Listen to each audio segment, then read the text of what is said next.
Hello everyone, now I am here with my next video of tokens in Java. Basically, what is a token? A single or smallest part of our program is token. Each individual character what we are using in our Java program is token. We can say it is the smallest unit of a program, and we are having so many types of tokens. For example, we are having literals, variables, assignment, punctuators, separators, operators, keywords. Letters are also known as constants, variables are also known as identifiers, and we have assignment as well as initialization. Both we are going to do with the help of equal to operator. And basically, whatever you are writing in a program, each and everything is token. And we are going to study how we are using it in each and every part, what type of token it is. Every part I am going to mention with the token names. And even in paper, even in class 10th board also, they're asking for tokens. What type of token it is. Then you have to mention it. So remember it. We are having different varieties. Means we are having literals, identifiers, assignments, punctuators, separators, operators, and keywords. They all combine and create one program. And they all are individually known as token. First of all, we are going to discuss about literals. What do you mean by literal? Basically, literal means constants. Constants means fixed value. If we are using any value in our program which is not going to be changed in whole of our program, then that is literal. If I am using value of pi for finding circumference or area of a circle, then the value of pi remain constant. If I want to change radius one by one, that radius is identifier, but value of pi remain constant in my program. Even it is constant value all over the world. That value, if you are using in your program and that value remain constant all over the program, then that is literal. It doesn't mean that you have to take all over the world constants. If you are using any of the value which remain constant in your program, that is also literal. Then we are having types of literals also. Means we are having integer literal, integer which contain only numbers without decimal point. Then we have real literal which contains decimal numbers, means floating point literals, a number which contain decimal inside it. Then we have character which contain which contains single quotes A. Then we have string, any value. Boolean contains either true or false. I had represented true over there. And then we have character with single quotes, but now we have to provide null. Null means nothing. \0 indicates nothing, which is basically used to end string in C and C++ especially. In Java, we never require any null character to end a particular string, but in C and C++ it required. That's why I'm not specifying it continuously.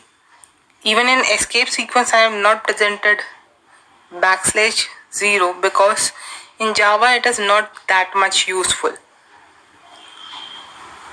And now what I had written in front of you The diagram shows the different kinds of values. These values, if I'm not going to change in my program, then that values are known as literal.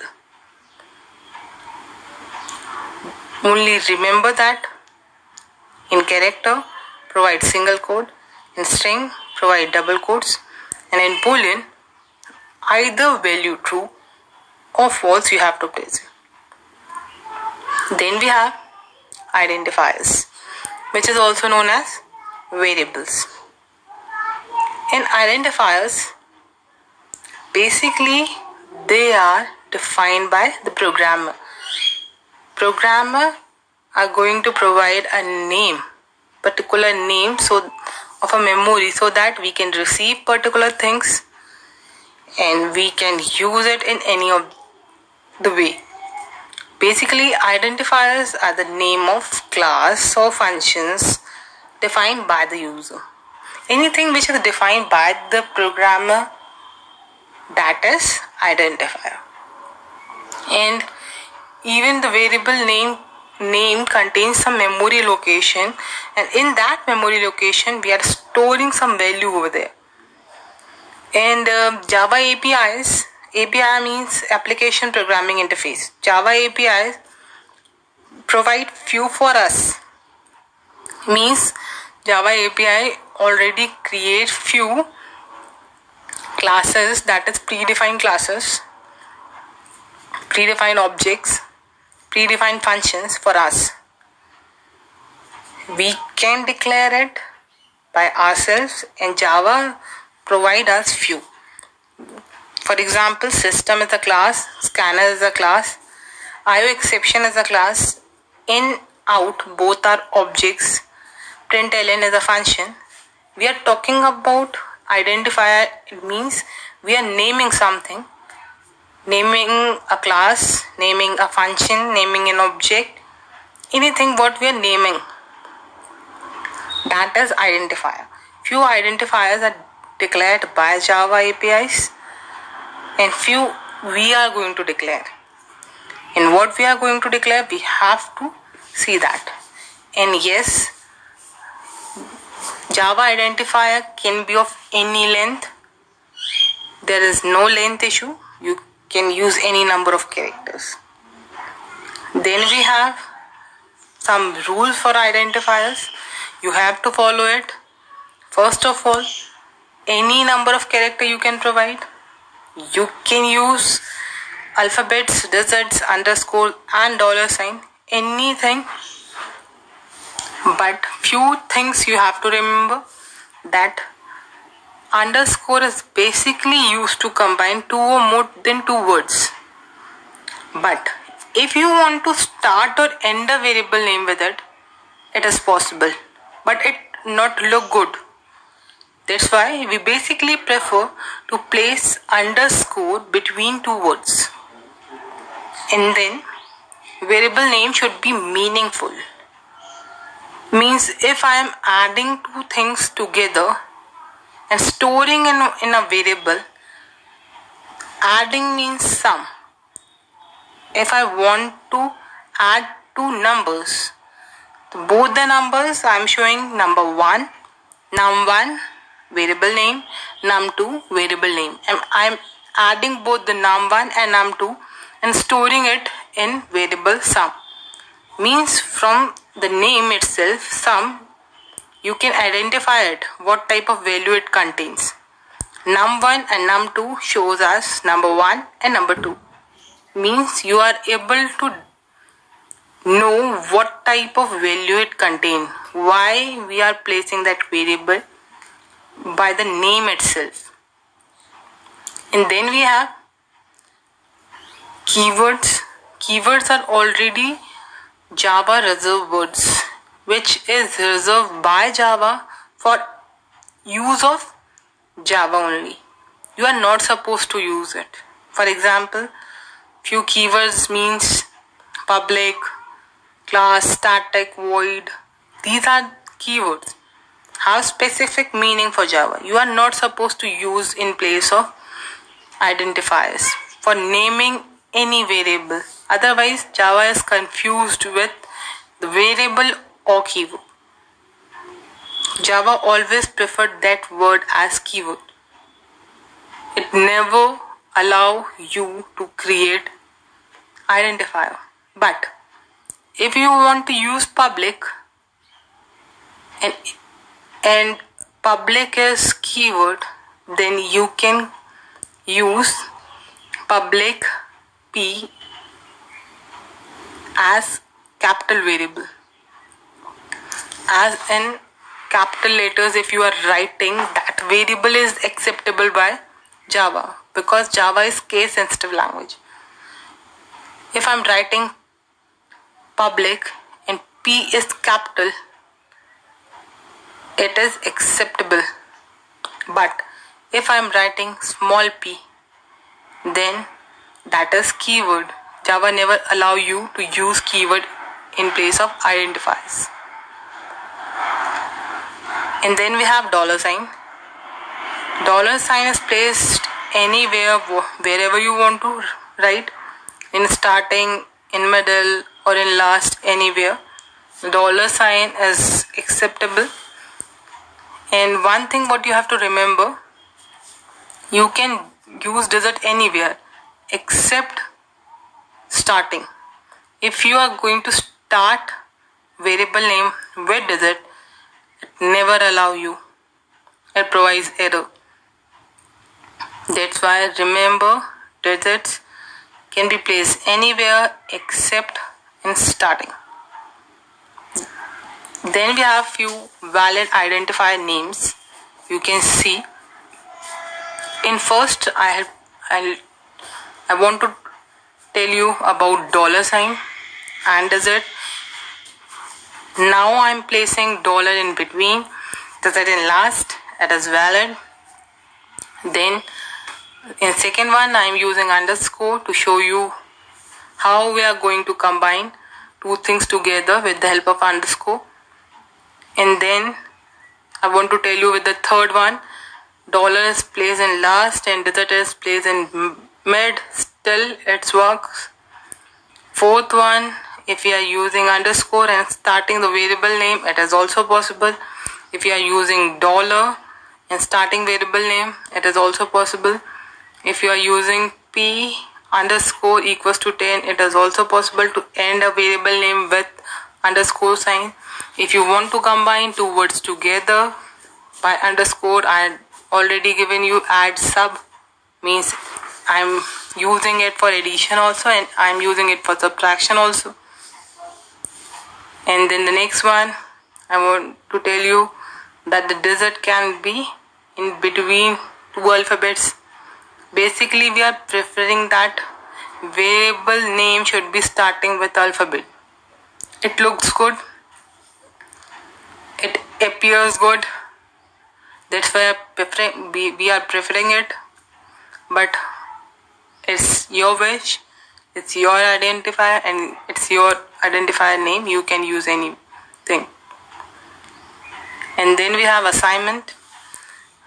Basically, assignment is done by one symbol, that is equals to.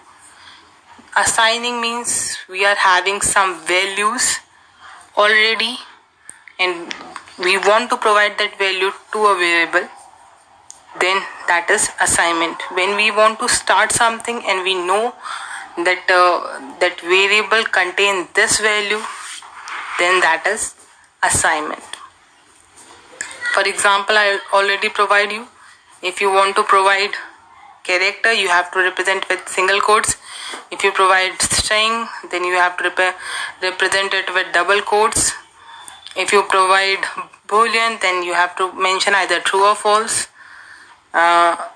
Integer, you have to provide a number without decimal point. Contain larger integer. That's why it contains a number without decimal point, but memory is comparatively long than integer. Same as for float, we are using a number with decimal point, but comparatively memory is less than double. Double contain more memory than float.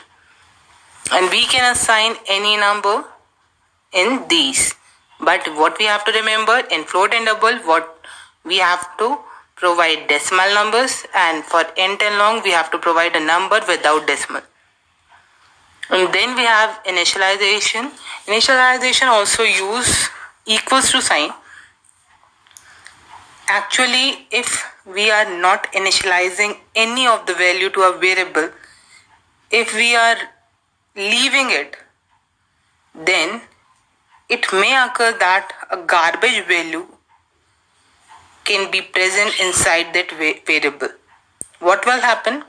Sometimes a variable can contain a value which is not useful for us, because if I am taking example,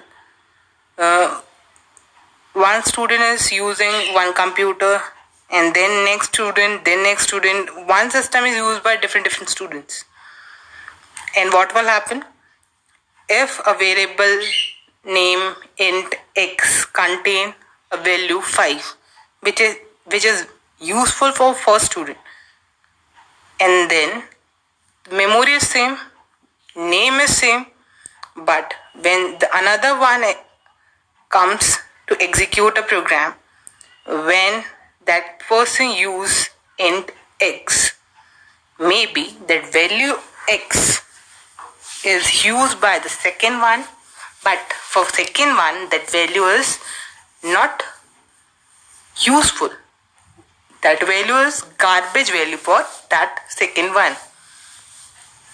That's why we are going to prefer to initialize a variable with initial value either 0, 0.0, something like that. Any value which is not a proper standard value, means not a proper standard number. What is the initial stage when we are starting our racing? We are not at that point. We are not present exactly standing in a particular line. Before that line we are standing, means not a proper value we are going to provide it. And we are having two types of initialization. One is static, another one is dynamic. Meaning of static is compile time. Means before compile time, if we are creating a program and we are providing a particular value to a variable, then it is static initialization.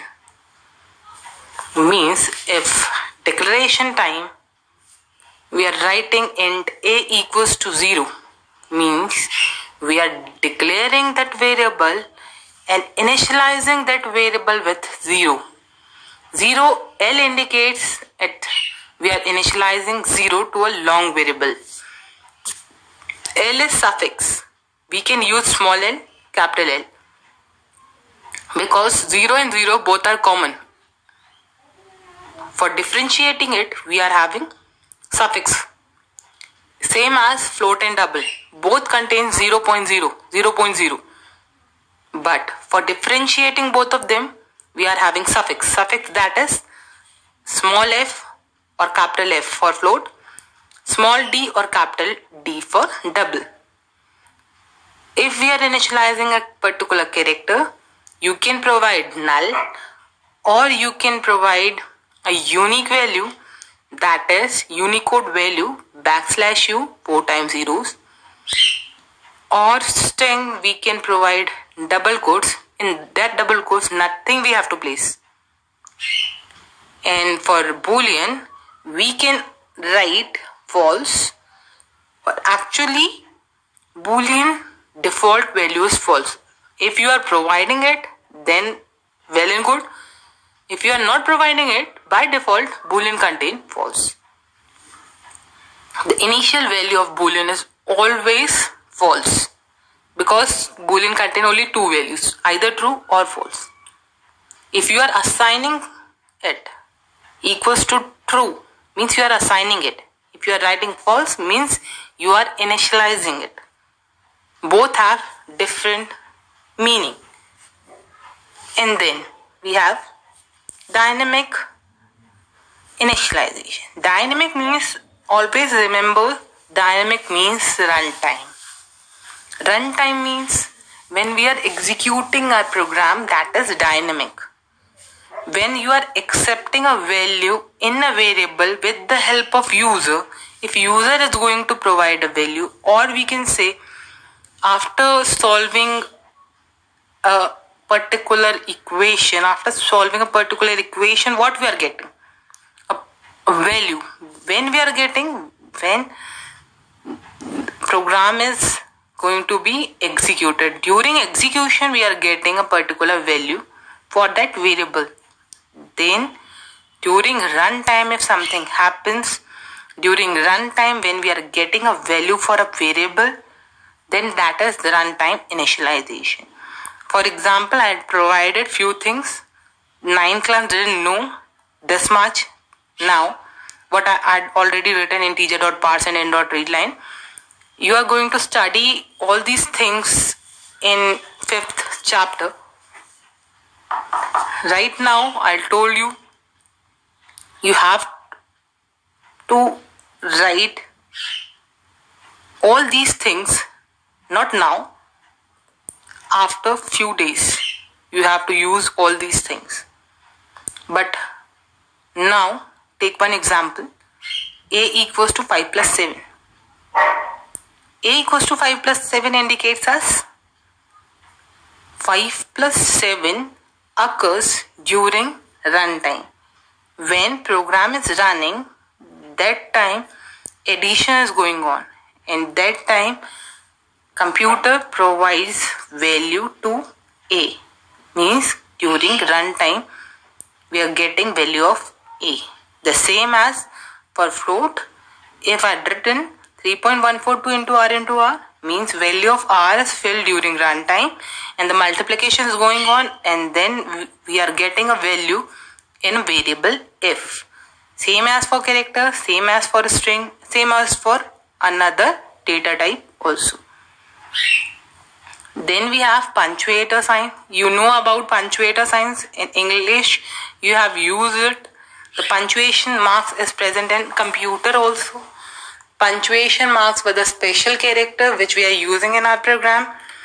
And for example, if I am taking question mark, dot, semicolon, colon, all these things, single quotes, double quotes, if I am using all these things, they are known as punctuators. For example, if I am taking question mark is basically used for conditional operators.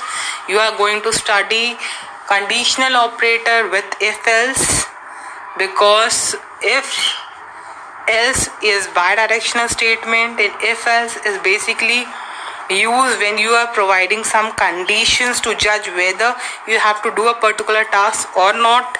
That time we have to use question mark. Till now, think only this much. What is punctuator? We are going to use it in next, or we can say in 3-4 chapters we are going to use all these things. But now you have to know this much only, that question mark is a punctuator. Dot grant us permission to visit a particular package, class, objects, to pick a variable or function. You have already seen that dot in system.out.println. System is a class, out is object, and println is a function. Dot allow us to visit inside a system class, and inside a system class we are picking an object, that is out, and after out one more dot is there, system.out.println, means we are getting a permission from out that we are having this much permission to visit a particular function, that is println. System allow us to visit inside system by getting a permission from dot, and then we receive out, and after receiving out we have to take permission from out also to visit println. That's why we had put dot over there. Dot allow us to visit println, and then println works for us. Same way, we are having semicolon. Semicolon is line terminator, which is very useful in our programming. And each and every statement is terminated with semicolons. And even you had used switch case. I don't know whether you know about switch case or not. We are going to study in another chapters.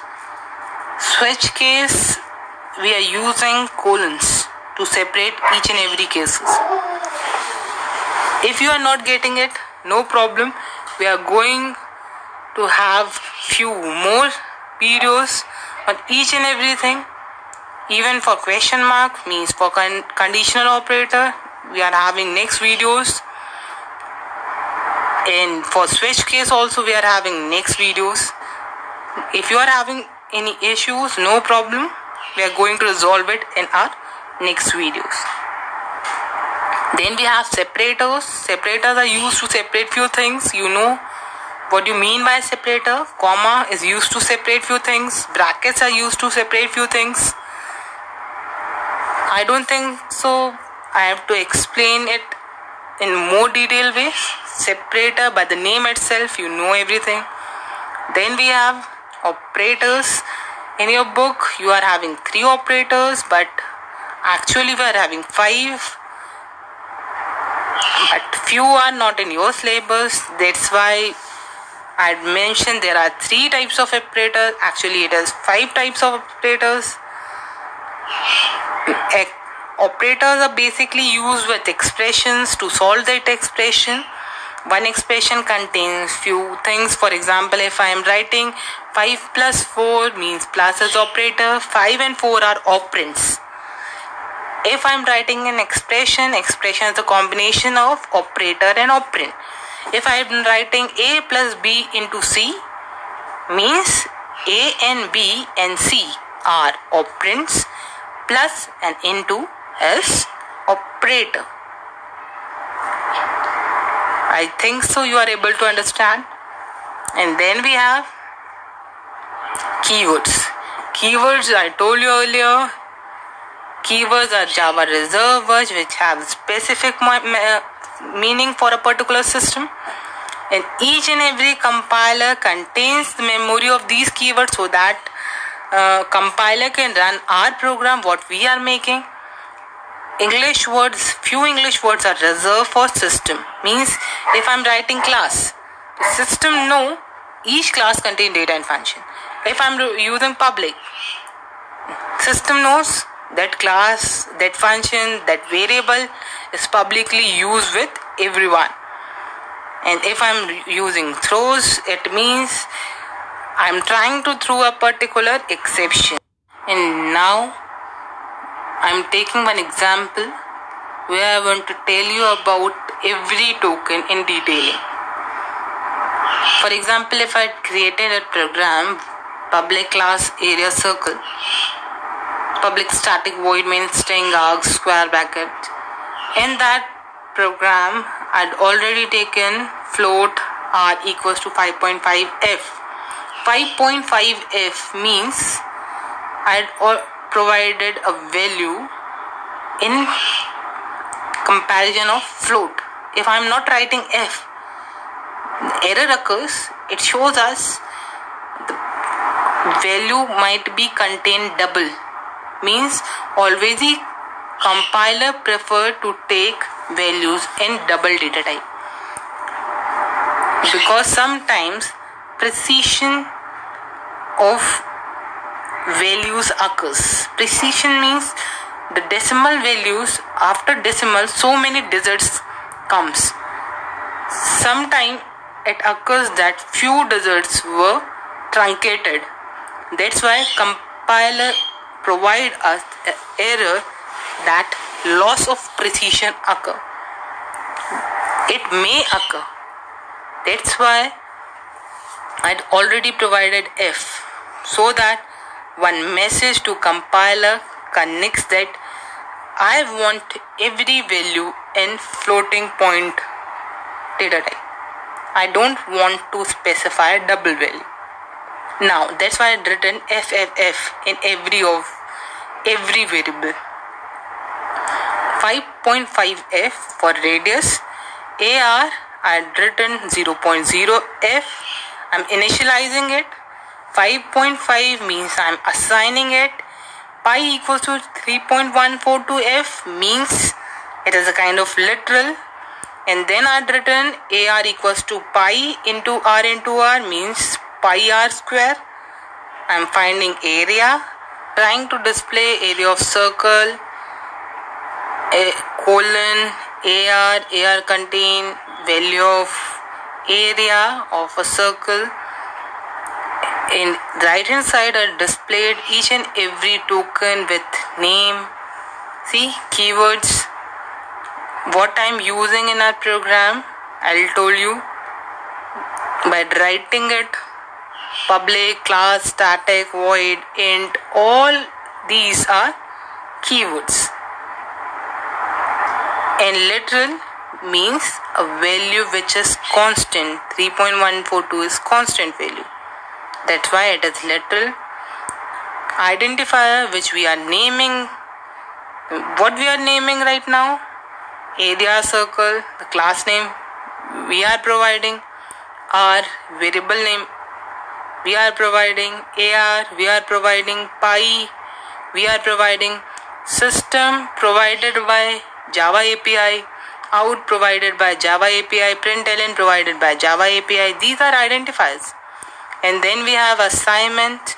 I told you earlier 5.5 is assignment. When we are providing particular value, then that is assignment. If we are not having a particular value, then we are trying to initialize it. We are not having value of area. We are going to find it out. That's why we are initializing it. That's why I written 0.0F. In separators, all the brackets, commas are separators. Operators, plus sign and asterisk, both are operator.